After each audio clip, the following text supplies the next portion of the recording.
இப்போ நாங்கள் முருகனை கையில் எடுக்கிறோம், 26 தமிழ்நாட்டை கையில் எடுப்போம் அப்படின்னு திரு நயினார் நாகேந்திரன் சொல்றாரு. அப்படின்னா 26 தேர்தலுக்காக நடத்தப்படுது அப்படின்னு அவர் வெளிப்படையா சொல்ல வராரா? வணக்கம் திரு கார்கே. அதாவது இங்க பாருங்க, இது இந்து ஒரு உருவமத்தர் மாநாடு ஒரு தமிழ் கடவுளான முருகனுடைய மாநாட எங்களுடைய இந்து முன்னணி ஒருங்கிணைந்து ஏற்பாடு செய்யும். நீங்க ஆரம்பத்திலிருந்து துவக்கத்திலிருந்து பாத்தீங்கன்னு சொன்னால் இந்த மாநாடு நடக்க வேண்டும் என்று முருக பக்தர்கள் இன்னைக்கு விரதம் எடுத்துட்டு இருக்கிறாங்க. ஆனால் இந்த அரசாங்கம் என்ன நடக்குதுன்னு சொன்னா, இந்த அரசாங்கம் மாநாடு நடத்தக்கூடாது என்பதற்காக தமிழக முதல்வரும் நம்முடைய இந்து அறநிலையத்துறை அமைச்சர் சேகர் பாபும் விரதம் இருந்து கொண்டிருக்காங்க. இதைதான் இந்த இடத்துல நாங்க சொல்ல விரும்புறோம். ஏங்க, ஒரு சாதாரண ஒரு ஆன்மீக மாநாடு, உங்களுக்கு என்ன இதுல பிரச்சனை இருக்குதுன்றதை நான் கேட்கிறேன். எத்தனை தடைகளுங்க? எந்த மதத்துக்கும் எல்லா மதத்துக்கும் வழிபாட்டு உரிமைகள் உண்டோ அது போல இந்துக்களுக்கு ஒரு உரிமை உண்டா இல்லையா? இல்ல என்ன பிரச்சனைக்கு அந்த அரசாங்கத்துக்கு? இந்த முருகர் பக்தர்னால ஏன் உங்களுக்கு இவ்வளவு அச்சம்னு கேட்கறது? மாநாடால என்ன அச்சம்? இது இந்துக்களுடைய உரிமை. ஆக இது நடந்திருக்கு. மாநிலத்துல என்ன சொன்னார் என்று சொன்னால், இந்த அரசாங்கம் ஆரம்ப காலத்தில் இருந்து தன்னுடைய அச்சாரட்சியை வச்சுக்கொண்டு எதுக்கெடுத்தாலும் வழிபாட்டு முறை என்று சொன்னால் நீதிமன்றத்தில் நாட வேண்டியதா இருக்குது. ஆக ஒரு இந்து மத வழிபாட்டு முறைகளை வழிபட முடியல, நடைபெறுத்த முடியல. இப்ப நாங்க உதாரணமா 10ஆம் தேதி கேட்டு இருந்தேங்க, இந்த கண்காட்சி நாங்க வைக்கணும் பாருங்க. நேற்று இருக்கக்கூடிய அந்த அறுபடை வீடுகளுடைய அந்த முகப்பமைப்பதா இருக்கட்டும், அந்த கண்காட்சியா இருக்கலாம், இதையெல்லாம் நேற்று நாங்க 10ஆம் தேதி திட்டமிட்டு வந்தோம். ஆனா பாத்தீங்கன்னா இவர்கள் நேற்று தான் நாங்க இதை செயல்படுத்துறதுக்கு பிடிச்சிச்சு. ஆரம்ப கட்டத்திலிருந்து இவர்கள் பாத்தீங்கன்னா இந்த முருகபத்தல் மாநாடு நடக்கக்கூடாதுன்னு சொன்னாரு.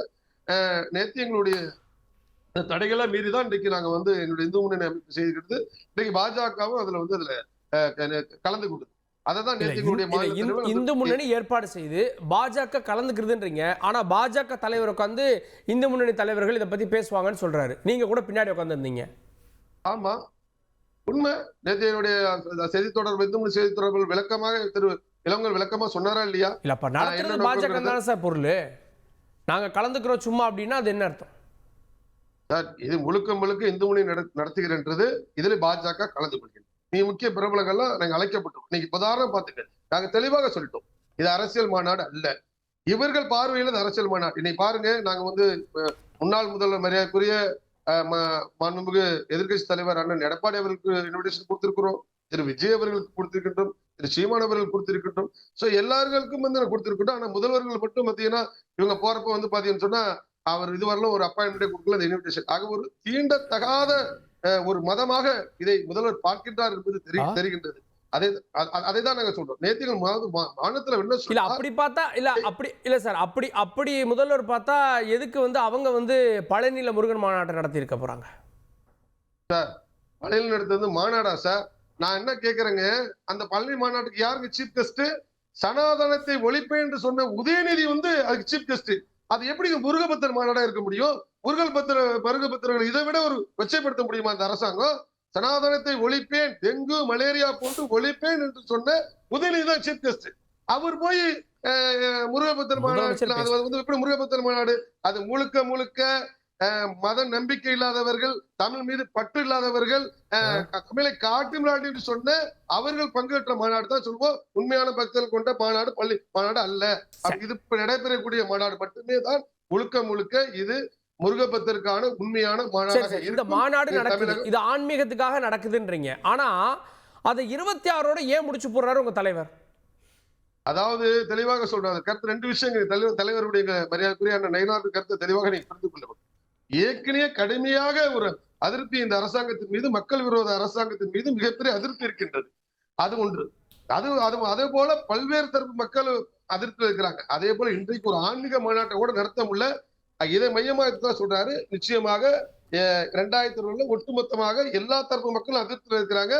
அதனால் நிச்சயமாக அகற்றும் என்று நம்பிக்கையோடு சொல்கின்றார். மக்களுடைய மனநிலைகளை, மக்களுடைய எண்ணங்களை புரிந்து அதை சொல்கின்றார். சரி, கேட்போம். நான் திரு ராஜா தமிழ்மாறன், உண்மையான பக்தர்கள் இந்த மாநாட்டை புறக்கணிப்பாங்க அப்படின்னு உங்கள் கூட்டணி கட்சிகள் சேர்ந்து ஒரு அறிக்கை வெளியிட்டிருக்காங்க. அதே இந்து சமய அறநிலையத்துறை சொல்கிறாரு, இது உண்மையான மாநாடு இல்லை, இது சங்கிகள் நடத்தும் மாநாடு. சங்கிகள் நடத்தினாலும் சாமிக்காக தான் நடத்துகிறாங்க. சாமிக்கு மாநாடு நடத்துகின்ற அளவுக்கு இவர்கள் தகுதியானவர்களா அப்படிங்கிறத பார்க்கணும். ஏன் நான் இந்த வார்த்தையை கடுமையாக சொல்கிறேன்னா, ஒரு விஷயத்தை ரொம்ப கிளியராக இவங்க டிட்டர்மைன் பண்ணிட்டாங்க.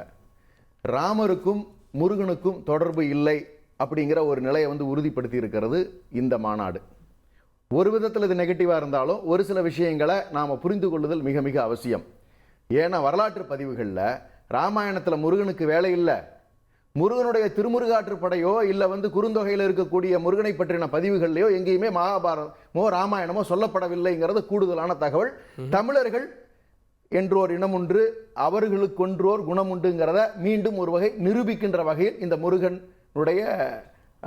முருகனுடைய நிலை இருந்திருக்கிறது அப்படிங்கிறத இங்கே பார்க்கணும். இப்போ முருகன்னா யாருங்கிறத வந்து நம்ம தெளிவாக புரிஞ்சுக்கிட்டா தான் இதை மேற்கொண்டு போகிறதுக்கு வந்து நமக்கு சரியாக இருக்கும்.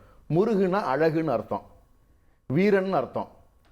இப்படி தான் வந்து அதை தான் முருகன் சொல்லும் பொழுது வேலன் எடுத்துக்கொள்ளுகிற பொழுது வேலை கையில் கொண்டிருந்ததனால் வேலன் என்று சொல்லுகின்ற வழக்கம் ஏற்பட்டது. வீர திருமகனை முதலாக சேயோன் என்று சொல்லித்தான் வரலாற்று பதிவுகளில் இருக்கக்கூடிய நம்முடைய நூல்களில் இருக்கின்றன. அப்படியெல்லாம் இருக்கக்கூடிய நிலையில பார்க்கின்ற பொழுது இவர்கள் எடுத்திருக்கக்கூடிய அந்த முருகன் என்பது எனக்கும் குலதெய்வம் தான். இதை இவங்க ஒன்றும் புதுசாக சொல்லித்தர வேண்டிய அவசியம் எங்களுக்கு கிடையவே கிடையாது. ஆனால் இதை எடுத்து இவர் ஒரு வார்த்தை சொன்னார் பார்த்தீங்களா, இங்கே யார் முருகனை வேண்டான்னு சொல்லி சொன்னாங்க? எந்த நிலையிலையாவது எந்த குடும்பமாவது முருகன் இல்லைன்னு சொல்லி சொல்கிறாங்களா? ஆனால் நான் என்ன கேட்குறேன்னா, இந்த முருகனுக்கு செம்மறிக்கடா பலியிட்டு வணங்குகின்ற வழக்கம் தமிழர்களுக்கு இருந்ததா இல்லையான்னு அவர் சொல்லுவாரா? இந்த வழக்கம் தானே தமிழ்நாட்டு மக்களுக்கு இருந்தது. இன்னைக்கு நீங்க இந்த தலங்களை எல்லாம் நீங்க என்ன சிறுக பிராமண தலங்களாக மாற்றிக்கொண்டு அங்க வந்து பலியிடக்கூடாதுங்கிற விஷயங்களெல்லாம் நீங்க சொல்லிக் கொண்டு வருகிறீர்கள். தமிழர்களினுடைய அடையாளம் முருகன் வீரன் அப்படிங்கிறது தெளிவாக இருக்கக்கூடிய நிலை. இவர்கள் மாநாடு போட்டு சொல்ல வேண்டிய பறைசாற்றுவது எதற்காக இதை எடுக்கிறார்கள் என்று சொன்னால், இங்கு ஒரு பிரிவினைவாதத்தை தூண்டுவதற்கான முயற்சி எடுத்திருக்கிறார்கள். அது மதுரை மண் இடம் கொடுக்காதுங்கிறத உறுதியாக நான் சொல்ல விரும்புகிறேன். ஏன்னா மத நல்லிணக்கத்தை ஆதியிலிருந்து அதை வலியுறுத்தி நிலைநிறுத்தி வருகின்ற மாநகரமாகத்தான் மதுரை இருந்திருக்கிறது வரலாற்று பதிவுகளில். அதை அண்ணன் தெளிவாக புரிஞ்சுக்கணும். மீண்டும் பிரிவினையா பார்க்குறீங்க? உறுதியா பிரிவினை தானே. இவங்க எடுத்து செல்லுகின்ற விதத்தை நீங்க பார்க்கணுமே. இந்து முன்னணிக்கு என்ன அவசியம் ஏற்படுகிறது? அதற்கு நீங்க யோகி ஆதித்யநாத் அப்படிங்கிற முருகனுடைய மற்றொரு பெயர் வடநாட்டில் கார்த்திகேயன் என்று வழங்கப்படுகிறது.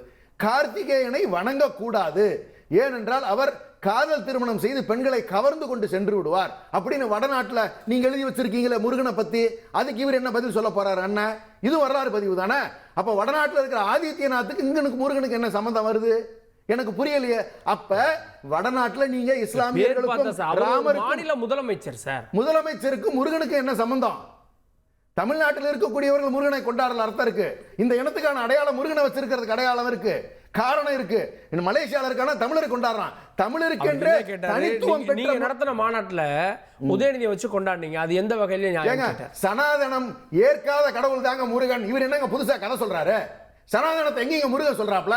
வள்ளிய திருமணம் பண்றாரு, தெய்வானைன்னு பின்னாடி இவங்க கொண்டு வந்து சேர்த்துறாங்க. இல்ல, நீங்க சொல்ற சனாதனம் வேற, அவங்க கேக்குற சனாதனம் வேற. எந்த சனாதனம் என்பது இந்து மதம், இந்து தர்மம் அப்படின்னு. ஐயோ, நீங்க அப்படி நீங்க சொல்ற சனாதனம் அப்படிங்கிறது சனாதனம்ங்கறத கொண்டு வந்தா சாதியின் பெயரிலான ஏற்றத்தாழ்வுகள். ஆமா, அவங்க என்ன சொல்றாங்க? அவங்க அதே தானே சொல்லுவாங்க. எத்தனை தடவை படிச்சாலும் சான்ஸ்கிரிட்ல இருக்கிறது ஒண்ணு தானே சொல்லுது. சனாதனம் சான்ஸ்கிரிட்ல இருந்து நீங்க எடுத்து நீங்க தமிழுக்கு டிரான்ஸ்லேட் பண்ணி நீங்க படிச்சீங்கன்னா நீங்க வகுப்புவாத பிரிவுகளையும் சாதி பிரிவுகளையும் தானே சொல்லுது. பிராமணர்கள் கொண்டு வந்தது தானே அந்த சனாதனம். அதைத்தானே நம்ம எதிர்க்கிறோம். முருகனுக்கு அதுக்கு என்ன சம்பந்தம் வருது? இங்க எல்லாரும் ஐவகை நிலங்கள்ல குறிஞ்சி, முல்லை, மருதம், நெய்தல், பாலையில ஐவகை நிலங்களுக்கும் நம்ம முருகனை கொண்டாடிக்கிட்டு தானே இருக்கோம். இவங்க என்ன புதுசா சொல்லி வர்றாங்க? அப்ப நான் என்னுடைய முடிவு ஒண்ணே, என்னுடைய கருத்து ஸ்ட்ராங்கா நான் சொல்றது ஒண்ணுதான். இது தமிழருக்கு என்றான ஒரு தனி அடையாளமாக இருக்கக்கூடிய முருக கடவுள். இது எங்களுடைய வீரத்தின் அடையாளமாக ஆதியிலிருந்து சொல்லப்பட்டிருக்கக்கூடியது. இதுல எங்களுக்கு அவர்கள் புதிதாக சொல்லித்தர வேண்டிய அவசியம் எதுவும் கிடையாது. அப்ப இதை இந்து முன்னணி எடுத்து செல்லுகிறது என்று சொன்னால், பாரதிய ஜனதா இதோடு சேர்ந்துகிறது என்று சொன்னால், விஷமும் கூடுதல் விஷமும் சேர்ந்திருக்கிறதுங்கிறது தான் என்னுடைய பார்வையில் தெரியுது. இவர்கள் என்ன நினைக்கிறாங்க? இப்படி சொல்லணும். ஒரு வார்த்தையை சொன்னாரு, அவரோட இன்டென்ஷனை கிளியரா சொல்லிட்டாரு. இந்து கடவுள்களை வந்து முதலமைச்சர் வந்து புறக்கணிக்கிறதாக ஒரு பெரும் குற்றச்சாட்டை வச்சாரு. யார் சொன்னாங்க? அப்படி இருந்தா நாங்க எத்தனை 3000 கோயில்களுக்கு நாங்கள் குடமுழுக்கு செய்திருக்கிறோம். அதை எந்த வகையில் கொண்டு போய் சேர்த்துவார் இவர்? பழனியில் நடக்கக்கூடிய மாநாட்டிற்கு உதயநிதி ஸ்டாலின் எங்களுடைய இளைஞரணி செயலாளர் அவர்கள் வர வேண்டிய அவசியம் என்ன இருக்கிறது? எங்களுடைய அடையாளங்களை இழக்க மாட்டோம், ஆனால் எங்களுடைய அடையாளங்களை நீங்கள் தவறாக பயன்படுத்துவதற்கும் எந்த காலத்திலும் அனுமதிக்க மாட்டோம்னு எச்சரிக்கையாவே நாங்கள் சொல்ல விரும்புகிறோம்.